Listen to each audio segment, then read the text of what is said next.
जैसा कि ये विदित है कि बीजेपी के श्री अमित शाह द्वारा संसद में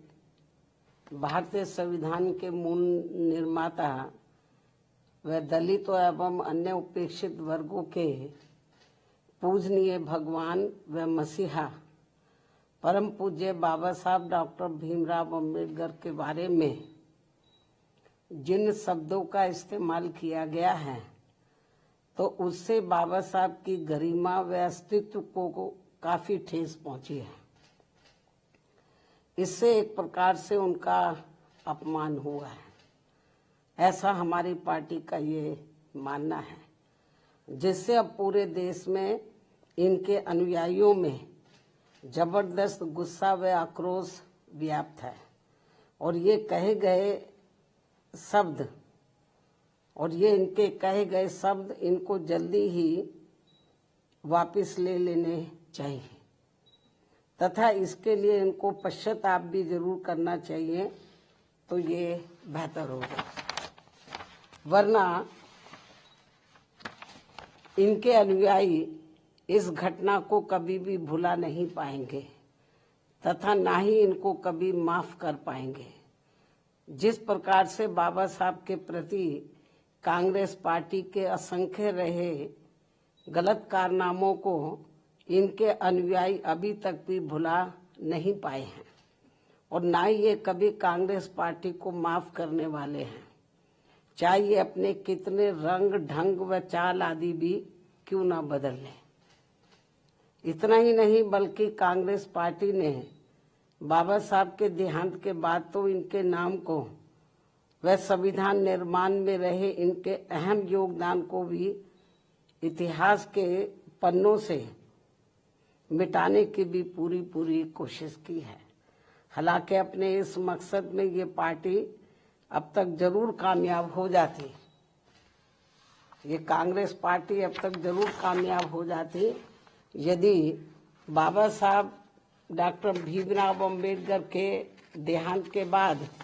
इनके अधूरे रहे कारवा को आगे बढ़ाने के लिए मान्यवर श्री कांशीराम जी अपना पूरा जीवन समर्पित करके वे आगे नहीं आते, जिसको मंजिल तक पहुंचाने के लिए मुझे भी अपनी पूरी जिंदगी समर्पित करनी पड़ी है। इसके साथ ही मान्यवर श्री कांशीराम जी ने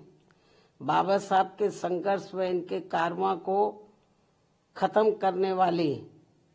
कांग्रेस पार्टी के सभी साम दाम दंड भेद आदि हथकंडों का मुकाबला करके व उनसे सावधानी बरतते हुए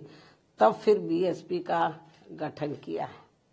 जिससे अब कांग्रेस, बीजेपी व अन्य सभी जातिवादी एवं संकीर्ण मानसिकता रखने वाली पार्टियां किस्म किस्म के हथकंडे इस्तेमाल करके कमजोर करने में लगी है। जबकि यूपी में 4 बार बीएसपी के नेतृत्व में रही सरकार ने जिस प्रकार से यूपी की राजधानी लखनऊ में व दिल्ली के नजदीक नोएडा में भी बाबा साहब डॉक्टर भीमराव अम्बेडकर के सम्मान में अनेकों भव्य व ऐतिहासिक स्मारक, संग्रहालय व स्थल आदि बनाए हैं, साथ ही इनके नाम पर यहाँ अनेकों जनहित की योजनाएं शुरू की गई हैं। नए जिलों के नाम आदि भी रखे गए हैं, जिनमें से बाद में काफी कुछ को समाजवादी पार्टी की सरकार ने बदल भी दिया है, जो इस पार्टी की बाबा साहब के प्रति इनकी नफरत को भी दर्शाता है, जो अब कांग्रेस के साथ मिलकर इनके सम्मान की हवाई बातें कर रहे हैं।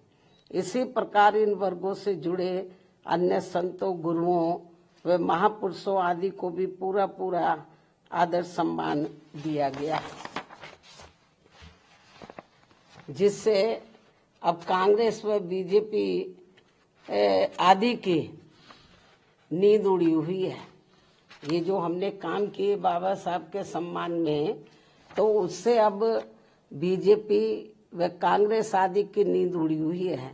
जिनके अनुयायियों के वोटों को लुभाने के लिए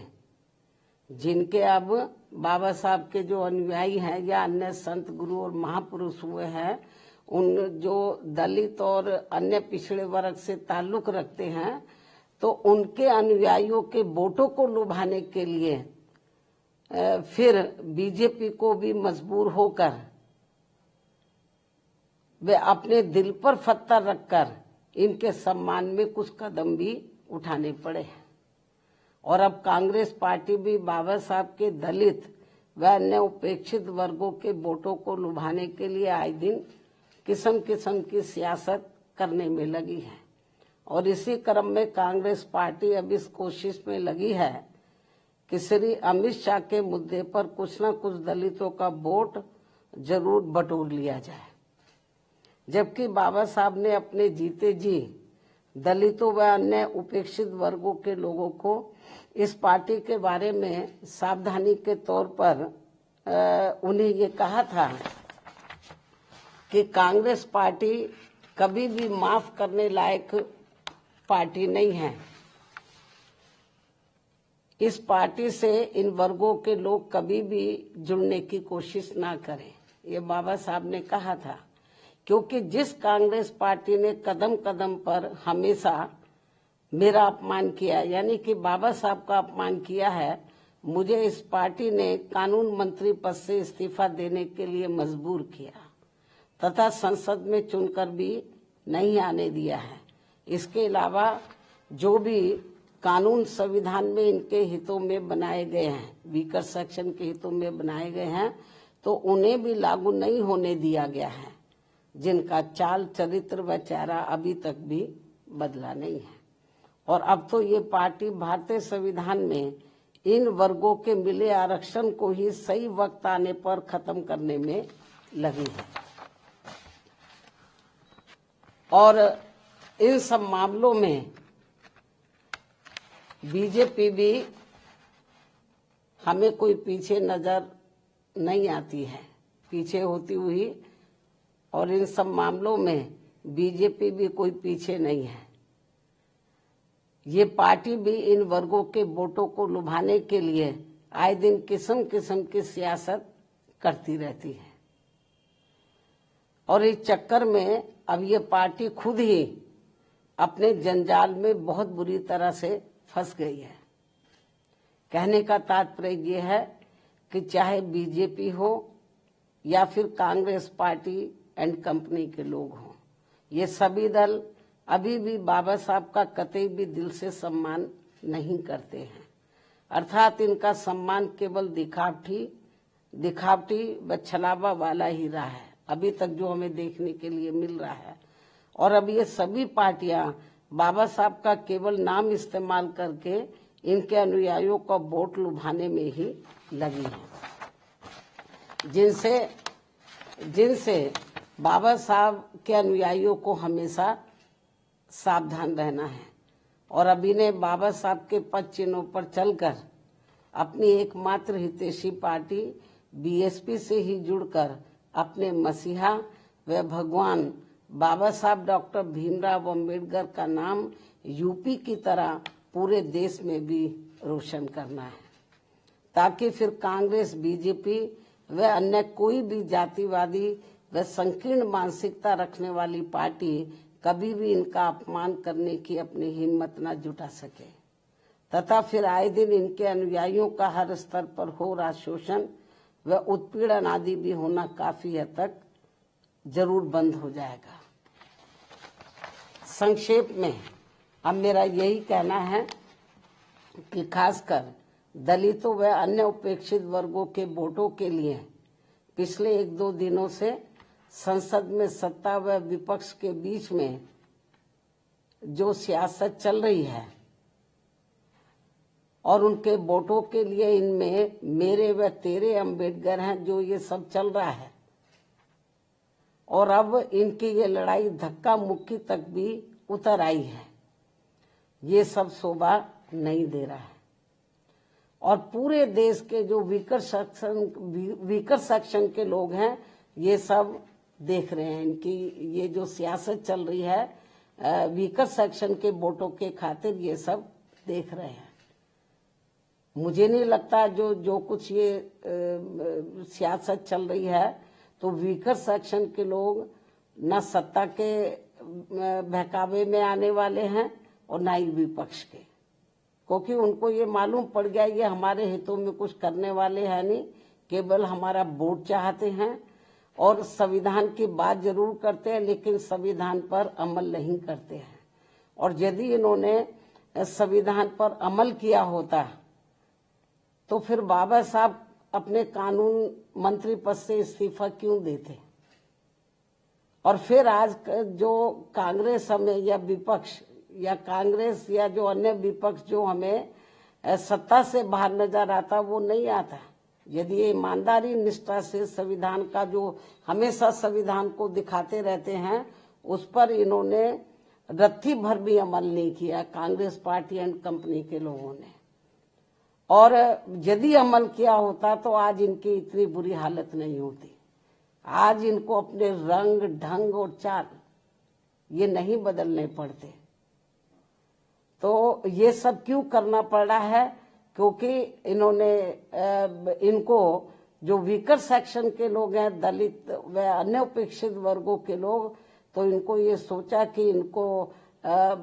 किस्म किस्म के लालच देकर गुमराह इनको किया जाए, इनके लिए कुछ किया ना जाए। जैसे सदियों पहले ये गुलाम और लाचार बने रहे हैं और यहाँ जातिवादी व्यवस्था के शिकार बने रहे हैं, इनको कभी भी अपने पैरों पर खड़े ना होने दिया जाए। इस मामले में चाहे सत्ता या विपक्ष है, इनकी सोच नीति नियत लगभग एक जैसी है, ये भी मैं बताना चाहती हूँ। तो इसलिए मेरा यही कहना है कि ये जो इनकी जो अभी तक ये जो इनकी ये शासन चलती रही है इस किस्म की और फ्री में, और ये लोग सोचते रहे कि इनको कुछ दिया ना जाए, इनको अपने पैरों पर खड़े ना होने दिया जाए और इनको किस्म किस्म के लुभावने वायदे करके गारंटी देकर इनका वोट ले लिया जाए। अब ये लोग इनके बहकावे में आसानी से आने वाले नहीं हैं। तो बल्कि यदि ये चाहते हैं कि वीकर सेक्शन इनके साथ जुड़े तो इनको, चाहे सत्ता विपक्ष है, तो इनको बीएसपी के बताए हुए रास्तों पर चलकर जो इस देश में दबे कुचले लोग हैं उनके हितों में बाबा साहब का सम्मान करने के साथ साथ इनके अनुयायियों को संविधान का पूरा लाभ देकर इनका दिल जीतना होगा। जो अभी पार्लियामेंट में जो इसके साथ जो वहां पे सियासत जो चल रही है, इससे ये वीकर सेक्शन का दिल नहीं जीत पाएंगे। जो ये संभव होता हुआ नजर नहीं आ रहा। मुझे नहीं लगता कि ये लोग कुछ अपनी सोच में, नीतियों में परिवर्तन कर पाएंगे। ऐसे में इनको इनकी इस दिखावटी, यानी कि जो दबे कुचले लोग हैं या दलित वर्ग के लोग हैं, तो इनको इनकी इस दिखावटी व छलावा वाली सियासत से जरूर बचना चाहिए। और अब मैं अंत में सत्ता व विपक्ष को ये चेतावनी भी